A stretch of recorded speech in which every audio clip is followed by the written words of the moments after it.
About walking in someone else's shoes or lack thereof. When you're walking a mile barefoot, you start to realize how amazing it is that you have shoes to put on your feet and how difficult life would be without it. Yes, you might build up calluses, but can you imagine what happens if your feet get cut? Can you imagine if you're living in a life without shoes? Can you imagine what it's like to live on less than $1 a day? One of the main reasons why we are donating $1 for everyone is because we are talking about people who are living on less than $1 a day. That dollar is going to one of the 5 causes that we set up with this Take the Walk campaign. Drilling wells, building schools, providing shoes, providing medicine and healthcare access, and you guys are a huge part of making that happen. Every single, it only takes 40 people, for example, to save the life of an unborn child.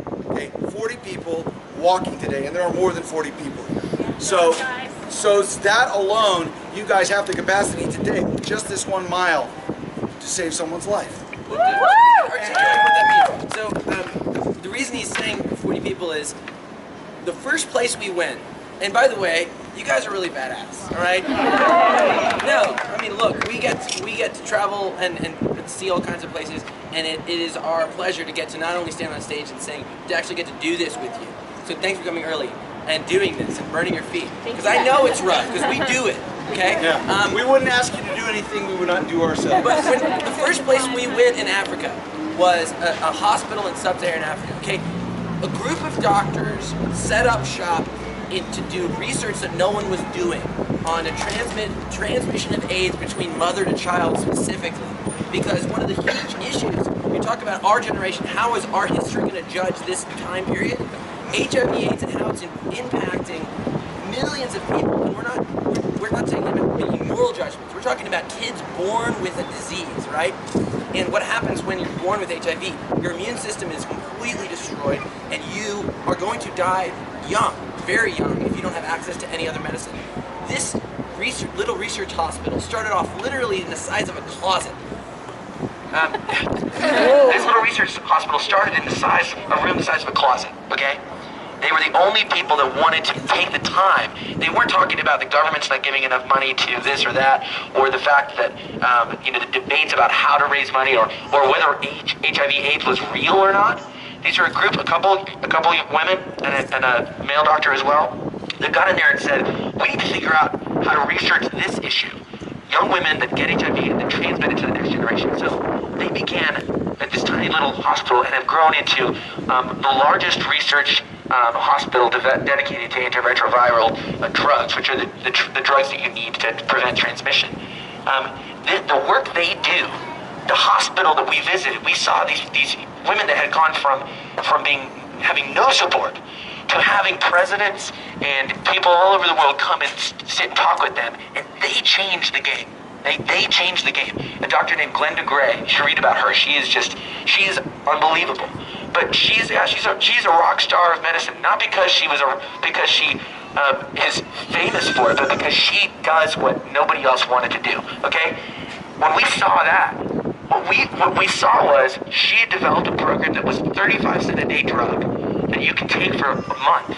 And if you're a young pregnant woman that has HIV and you take that 35-cent a day drug for a month, you are 98% likely not to transmit that disease. Okay? Think about how powerful that is. And that started by her setting up, and everybody said, why are you in Africa doing this job? Why are you working on this? Why are you taking the time? No one had her back, okay?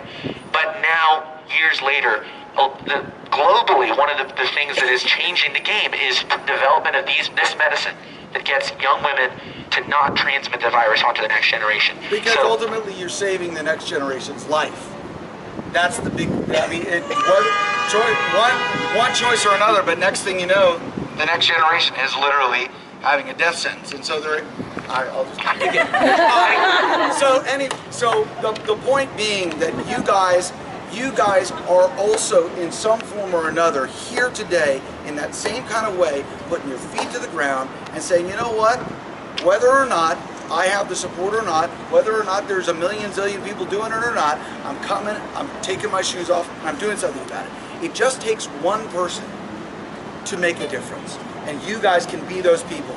And whether or not it is in your own community or whether it is in Africa or whatever it is, I hope that one thing, if nothing else, I hope that you walk away from this walk feeling like you can do something that you didn't think you could do yesterday.